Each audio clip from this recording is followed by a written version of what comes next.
Tanjo, Volume 1, 7 Shadows. Chapter 4, Fireside. Yasuke gave Tanjo a small nod, signaling their task, and their conversation was complete. Without a word, she stooped to gather the freshly cut logs, sap and frost clinging to their edges. Slowly, Yasuke reached down and picked up the axe. The blade caught a glint of pale winter light as he rested it casually against his shoulder. Kenji, who had lingered just beyond the clearing, shifted his stance.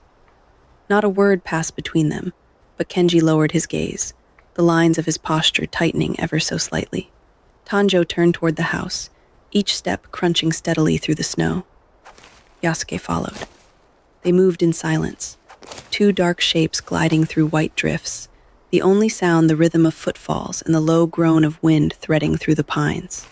Kenji trailed behind, his breath shallow, boots dragging and carving uneven furrows. Snow clung to his cloak in stubborn crusts. By the time they climbed the front steps, he was winded and blinking flakes from his lashes. Yasuke reached the door first and pushed it open. Wood groaned in protest as wind barreled through the gap, flinging snow into the entry. Tanjo stepped inside, pausing just beyond the threshold. She glanced back at Kenji, sharp-eyed and silent. Kenji understood the meaning. Behave. He gave a nervous chuckle and brushed at his shoulders, picking a piece of lint from his cloak. When he looked up, he saw the door was still barely open. Yasuke stood at the entry, arms crossed. He hadn't moved, hadn't widened the gap. Kenji hesitated. He looked up at Yasuke, giving him a tight-lipped smile, raising his eyebrows. He turned sideways, pressing his back against the doorway, and squeezed past, his chest brushing Yasuke's folded arms, a reminder of just how massive and immovable the samurai was. The man's heat bled through Kenji's damp layers. Yasuke only tilted his head, unfolded his arms, and gestured forward with a hand like stone, pointing to the second set of shoji doors across the entry. Once Kenji was through, Yasuke stepped in behind him. The door groaned shut, sealing out the wind. His footfalls echoed across the wooden floor. Kenji could feel them in his chest, thudding in rhythm with the pounding of his own heart. The entryway was dim and narrow, its beams lacquered to hold back the elements. It was a porch-like space, asking the outside world to pause and prepare before stepping further in. Just inside, a neat stack of firewood lined the wall. Tanjo added her armful to the pile, brushing snow from her sleeves with crisp, practiced movements. Kenji stomped snow from his boots, the sound loud in the awkward silence. Powder drifted from his shoulders, settling briefly on the wood before vanishing. His cloak sagged with meltwater, clinging to his frame like a second skin. Strands of jet-black hair clung wetly to his brow. He resisted the urge to shake himself off, glancing sideways at Yasuke's looming presence. Instead, he awkwardly removed his boots, stumbling as he pulled the worn hide from his feet. He watched Yasuke and Tanjo do the same, but they removed their boots with an ease and grace that had Kenji furrowing his brow. Just beyond them, the light of paper lanterns glowed softly through the thin screens on the other side of the entryway, golden pools of warmth casting long, flickering shadows against rice paper walls. Somewhere behind those walls came the faint rustle of movement, the hush of silk sleeves, the crackle of logs, and the murmured breath of a house alive with presence. Tanjo reached the shoji doors and slid them open. Light flooded the entryway, and the warmth of a fire chased away the cold pressing from the outside. Standing at the threshold, Kenji took in the gathering room of the house, a wide, open space where the wooden floor dipped into a sunken round hearth resembling a fire pit. The scent of smoke and boiled herbs met them, warm and earthy. Kenji paused, blinking, letting his eyes adjust to the glow. The fire pit lay at the room's heart, broad and stone-lined, its orange coals casting a bright, flickering light. Smoke curled upward into a vent hidden in the rafters, and above that, bundles of dried herbs dangled from ceiling hooks, their fragrance mingling with cedar and char. There was a quiet click of the door sliding shut behind them. Tanjo crossed her arms and took her place just inside, watchful, still. Her eyes were upon her family, but something in her gaze made Kenji hesitate. For a breath, just a breath, he thought he saw a flicker of longing, a crack in the dismissive mask she wore. But then her stare returned to him, watching, waiting. Beneath Kenji's steps, the bamboo floorboards let out a soft, familiar creak. There were no chairs, only the sunken hearth, surrounded by broad steps designed for lounging and gathering near the fire. Cushions in muted shades of purple and royal blue were scattered across the middle tier, their linen worn smooth from years of use. Some were embroidered with traditional motifs, precise, practiced stitches, while others bore the uneven charm of a beginner's hand. Glancing around the room, Kenji felt a quiet longing for the kind of home he had never known, welcoming and weathered, and warm with the shape of family. Yasuke moved past him, descending to take his place at the northern edge of the fire pit. He sat cross-legged, his posture still and commanding, like a statue given breath. To his right, now sat hunched with his arms resting on his knees, a worn leather book cracked open beside him. He muttered verses beneath his breath, glancing from page to firelight as ash dusted his sleeves. He adjusted slightly as his father sat beside him. Next to Now, Azande was reclined on a couple of the pillows, her casual pose at odds with her taut features and alert eyes. Her gaze swept over Kenji, slow and assessing. A tight smile pulled at the corner of her lips, more like baring her teeth than a welcoming expression. Across from them, the twins sat side by side. Yazari was carving something small and intricate, a short blade moving with precision over a piece of whittled wood. Akimi, needle in hand, worked at the hem of her kimono, adding delicate blossoms in a thread the color of dusk. Their movements mirrored one another, two halves of a whole, twin flames stilled but not tamed. Ayoka rose from where she had been seated beside the far wall, a quiet elegance in motion. An easel stood before her, a wash of muted colors stretching across parchment.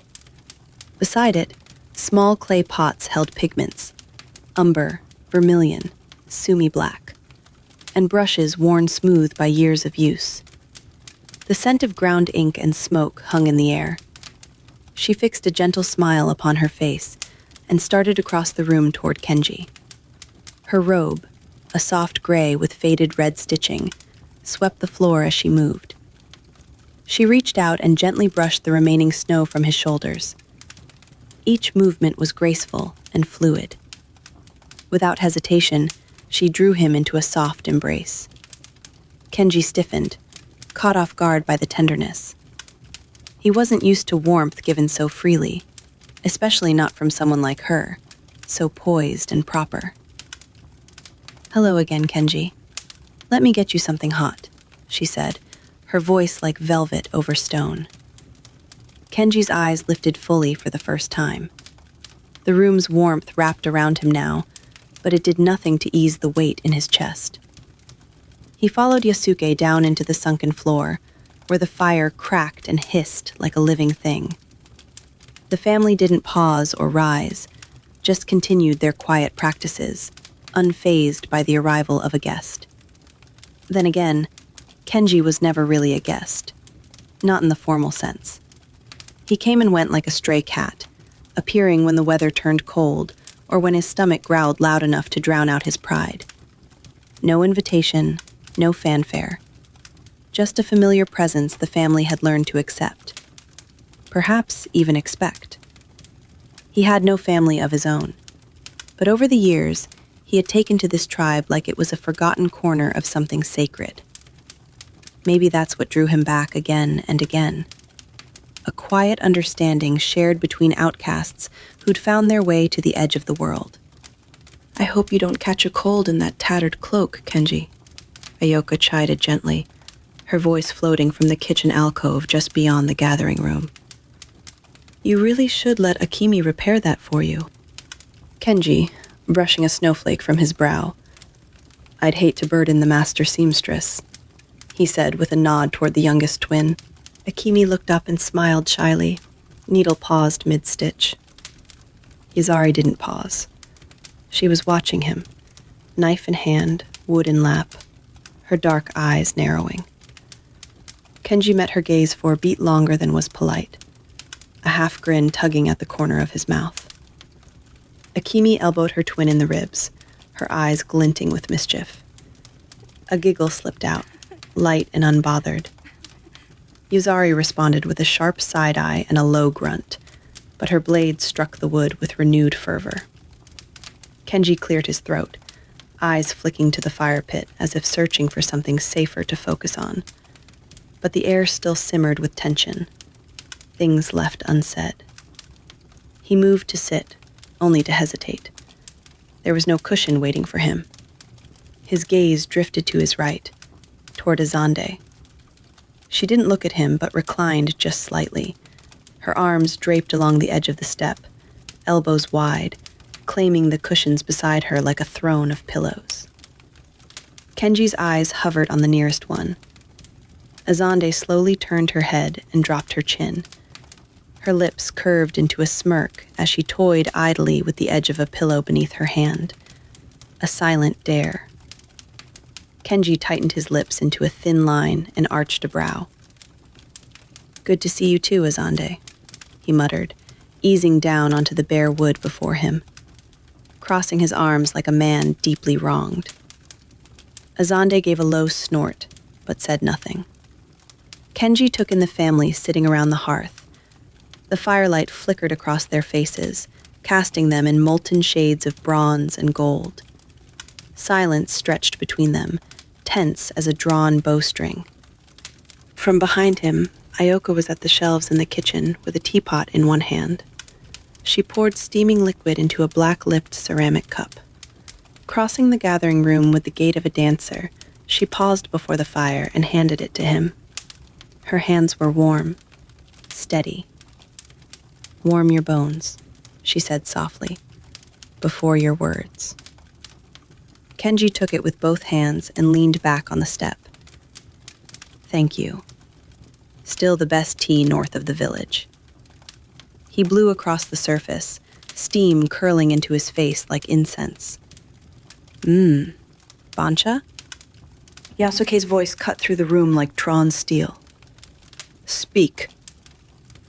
Kenji flinched, sitting upright at attention before the massive samurai. Sheesh, okay. Straight to the point.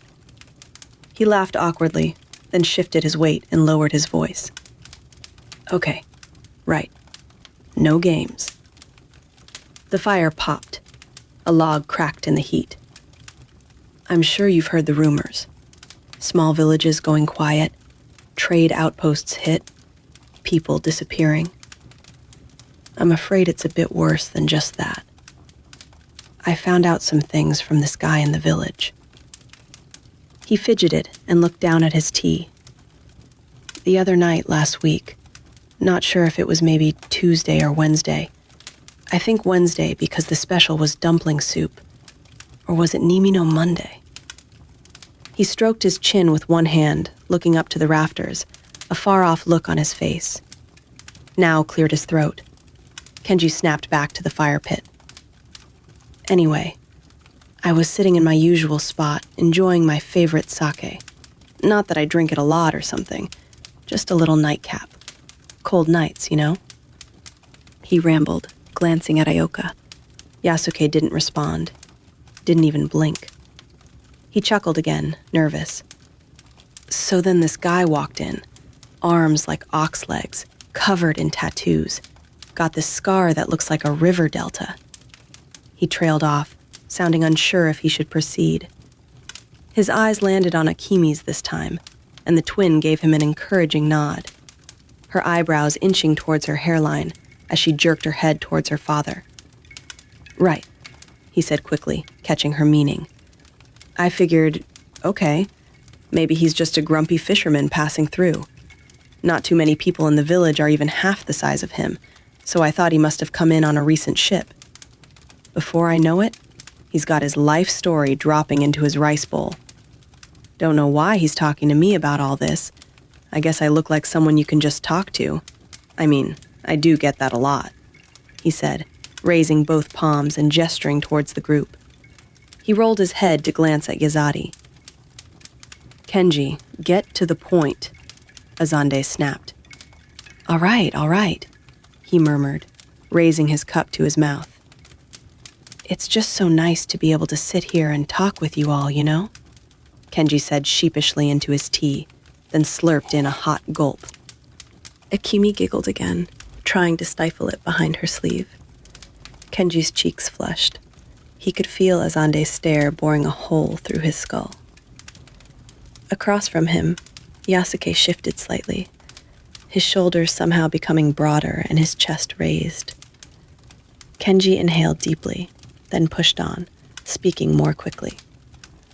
So, my new oversharing best friend starts talking about this clan he's in, telling me all about their conquests, their dreams and vision for the future of Japan. Apparently, they dress in all white, their faces completely covered. Something about representing purity. I don't know. He went on about their goals and favorite clan pastimes. Apparently, it's burning things and striking fear into the hearts of helpless villagers. Kenji gave a short laugh, but it didn't reach his eyes. At first, I thought he was just loose-lipped, drunk and full of himself. But the more he talked, the more I realized.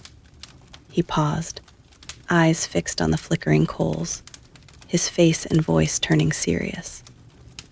He wasn't sharing. He was planting it, like a seed, like he wanted the word to spread.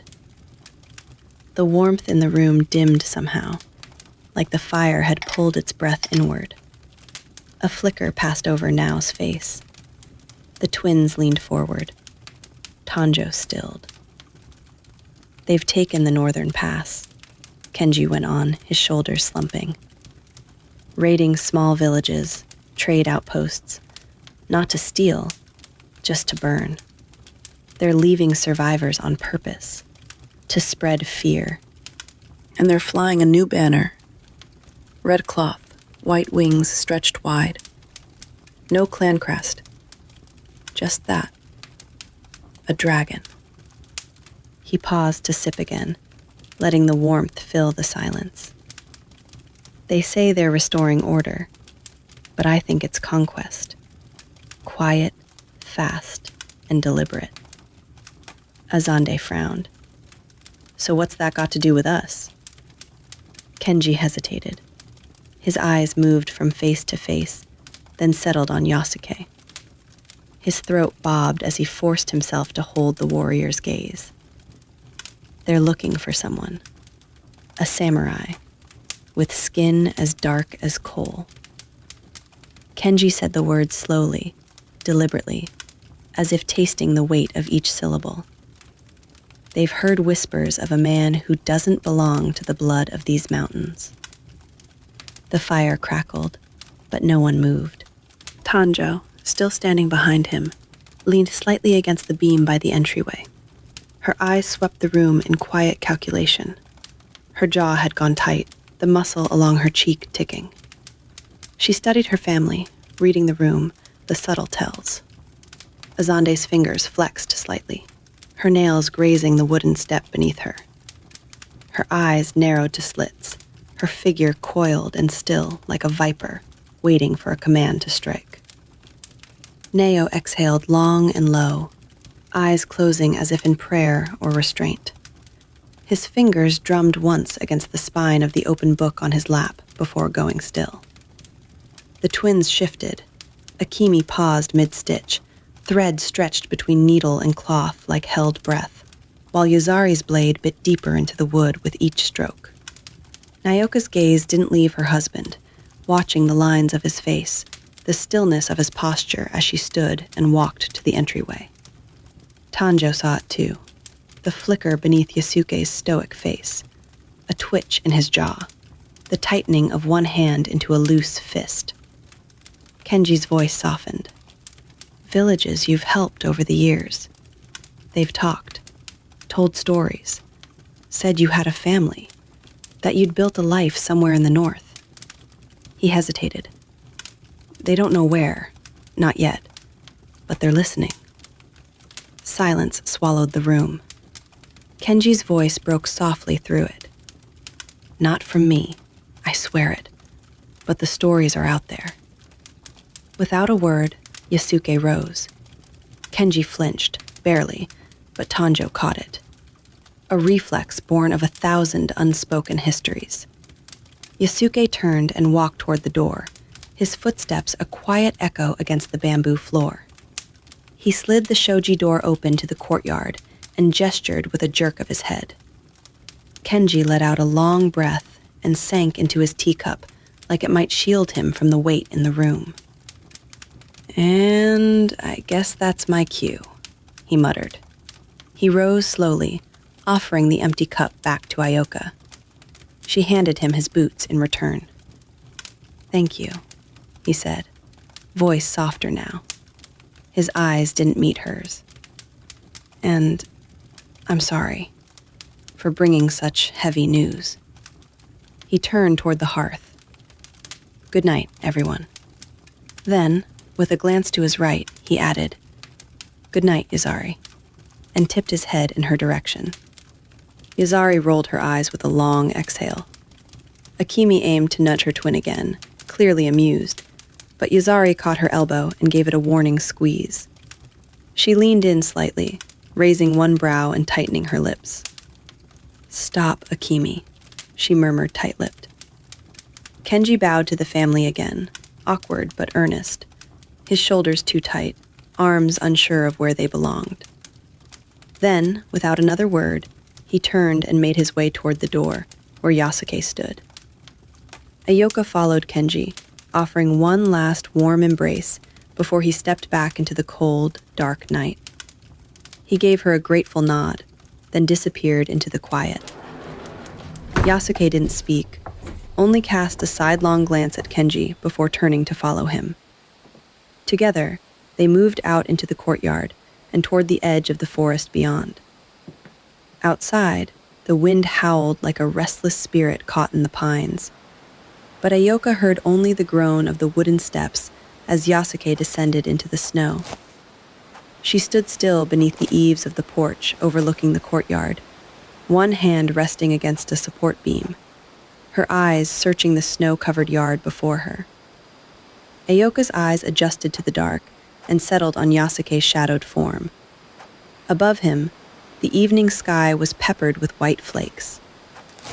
The snow fell in the same slow, deliberate rhythm as it had that day long ago in the forest, when the world had been different but not safe, when she had been younger, reckless with hope and hungry for something no life of expectations and tradition could offer her.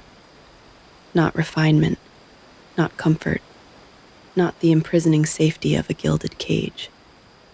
She had longed for something wilder, something with teeth and heartbeat, a life she could shape with her own hands, a life that was hers. The memory came rushing back. She had followed him beneath a canopy of bare, skeletal trees, the frost crackling beneath their boots with each step. He had promised to train her, to teach her how to protect herself. It was forbidden, of course, but forbidden things had always called to her. They pressed deeper into the woods, branches clawing at their sleeves, the hush of the trees wrapping around them. Ayoka's heart pounded, part exertion from the steep climb, part fear of being found. Yasuke was several strides ahead of her. His breath had steamed in the air. Pain still haunted the edges of his movements. Freshly bandaged wounds covered his body, hidden just beneath his robes. He had insisted on beginning training with her despite them. Said healing without purpose was just waiting. She hadn't understood it fully then, but she followed him anyway. Again, he had said, his voice calm but firm. her arms trembling slightly from the weight of the wooden training sword she held. She moved through the form, imperfect, eager, breath puffing in the cold air. His corrections were gentle, offered with a nudge of his fingers or the quiet shift of his palm. His eyes never sharp, only steady, measured. She stole a glance when she thought he wouldn't notice, at the angle of his jaw, the faded scars that whispered stories across his dark skin, the thick locks cascading down his back, brushing broad shoulders with every motion. There was strength in him, yes. But more than that, there was control, precision, power held in quiet restraint. She knew he hadn't been born into the bloodline of a samurai, but she had never seen his equal. And yet, it wasn't his technique that stole her breath. It was his eyes, deep, quiet pools of brown that held a sorrow she couldn't name, a grief he carried without complaint, a longing not for glory or title, but for belonging, for family, for home. When the snow began to fall harder, the two took shelter beneath a bent pine, its branches heavy with white. And there, half frozen, breathless, her heart thundering with something she didn't yet have words for, she had reached out to touch his face. His hand caught her wrist, their eyes locked. "Why?" he had asked, not with accusation, but wonder, as if he still couldn't believe she saw him, not just noticed, but truly saw him.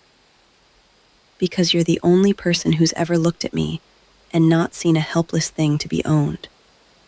Everyone else saw something pretty and weak. You saw someone screaming to be free," she had said, a hot tear streaming down her face. She hadn't meant her gilded life, not entirely. She meant the way people had always expected her to be quiet, beautiful, still, a flower in a vase, a jewel tucked behind glass. But Yasuke, he had looked at her like she was a blade, sharp, capable, worthy of wielding her own fate. He had released her hand, sweeping the tear trail from her cheek. Then he'd spoken the vow, words pressed between them like warmth against the cold. "If we can find a way, I'll protect whatever we build. A home, a future. You. I'll guard it with my life. We don't need the world, just a corner of it where they can't touch us." She hadn't answered with words, just her hand slipping into his. A gust of wind stirred the hem of her robe, and the present slipped back into focus. From behind her, faint voices began to rise, muffled, sharp, the pitch of them climbing. The soft murmur of the gathering room was unraveling into something more frayed. A sibling's voice cut through the quiet, followed by another in swift retort. Ayoka exhaled slowly, her gaze lingering on Yasuke a moment longer. Then she turned, the warmth of the house beckoning like the end of a dream, and stepped back inside, into the firelit room where peace had already begun to splinter. Azande was the first to shatter it. "Well, if the villagers are talking," she said sharply, stretching out her legs against the step she'd claimed. "It's not hard to guess why." Tanjo turned toward her sister, brow furrowing, jaw already set. Azande didn't back down. "It's not the village, it's you. You leave a trail, same hours, same path, same little habits, training where the snow shows every step, laughing where voices carry." Her eyes sharpened. "You make yourself easy to follow." "I don't make myself anything," Tanjo snapped. "Father knows where I train, and I don't leave trails." "You were seen," Azande cut in. "That's the point. You don't think. You act." and now they know something different as here. A log popped in the hearth.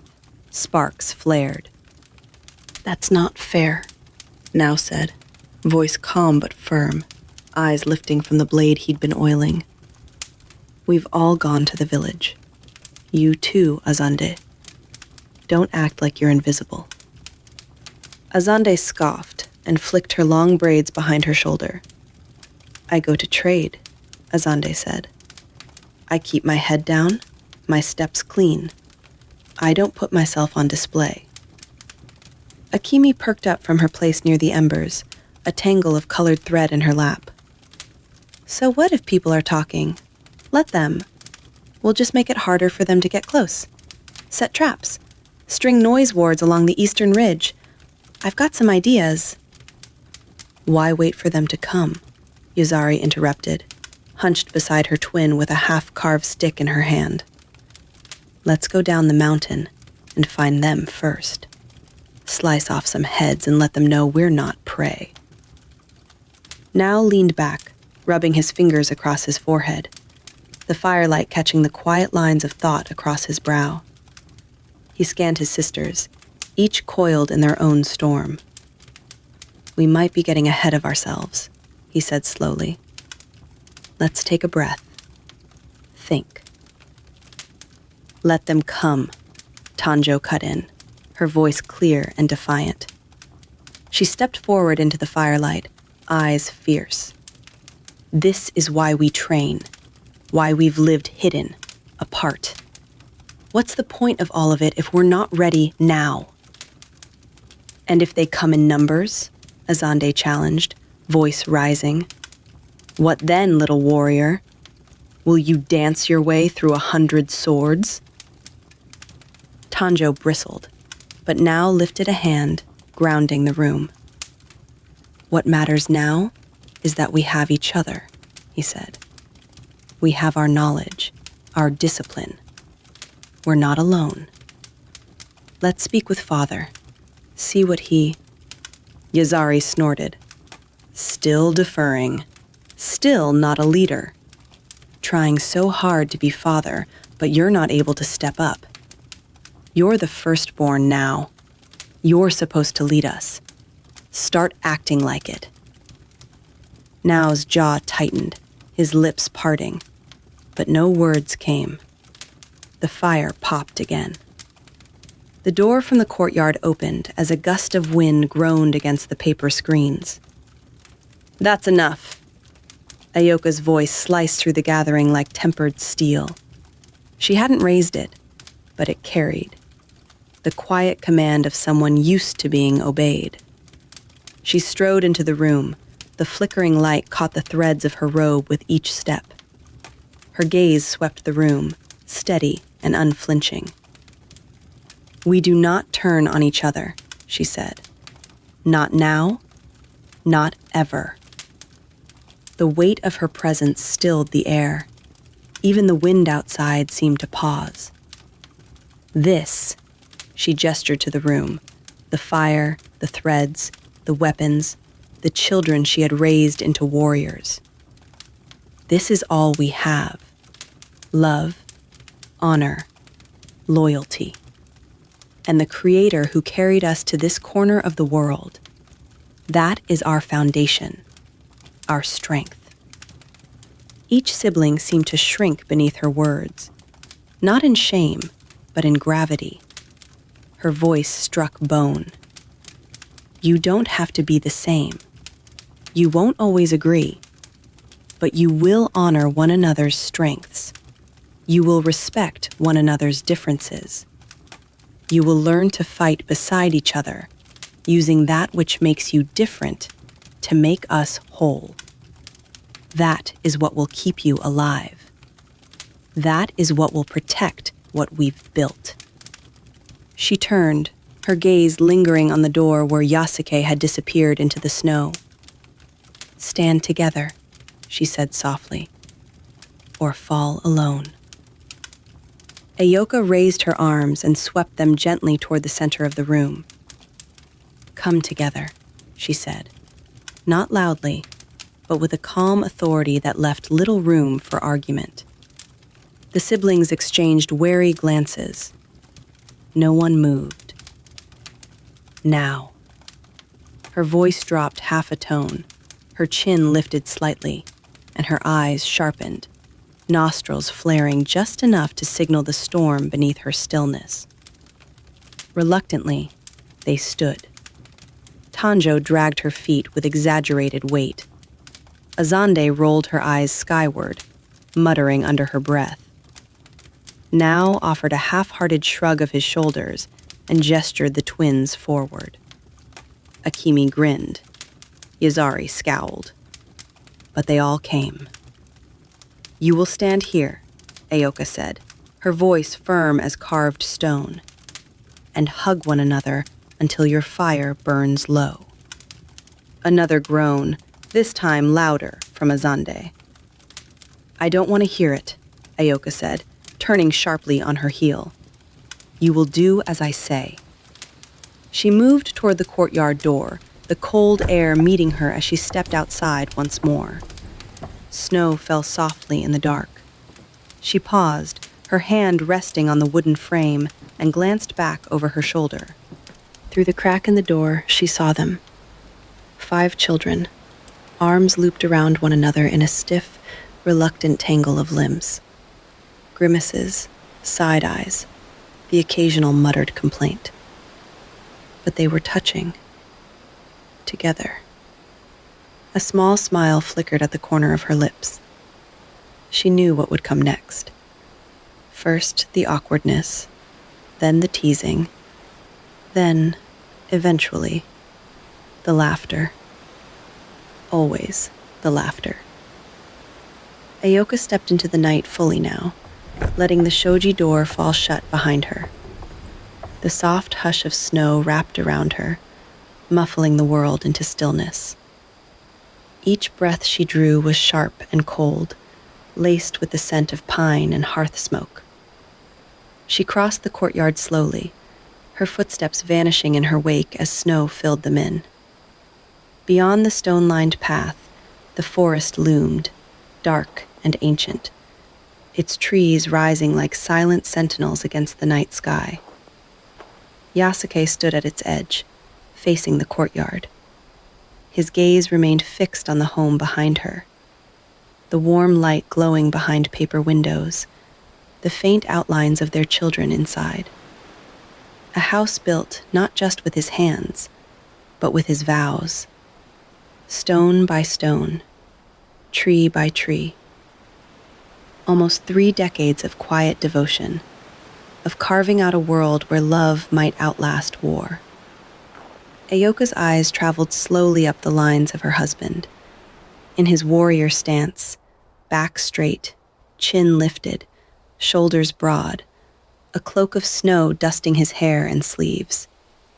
He looked like a monument carved from onyx, strong, still, enduring. But she knew better. She saw the tightness in his jaw, the weight pressing down on him, the fear, unspoken but present, that everything they had built might be torn away. She waited until he felt her eyes, until his shoulders relaxed, and his head turned just enough to find her in the dark. Their gazes met, and his jaw softened. The hard edge drawn by his lips melted. He blinked once, slow, like waking from a long-held breath. Aoka took one step, then another. As she neared him, her brows lifted, eyes glinting with something raw. Love and understanding. The corners of her mouth twitched, and her lips parted as if to say something, but just a puff of air escaped, a wordless acknowledgement of his fear. Her brows pinched just slightly as she looked up at him inches from his chest. Yasuke opened his arms and wrapped his cloak around her, drawing her small, robed figure close. Her body fit against his like the final piece in a puzzle long completed.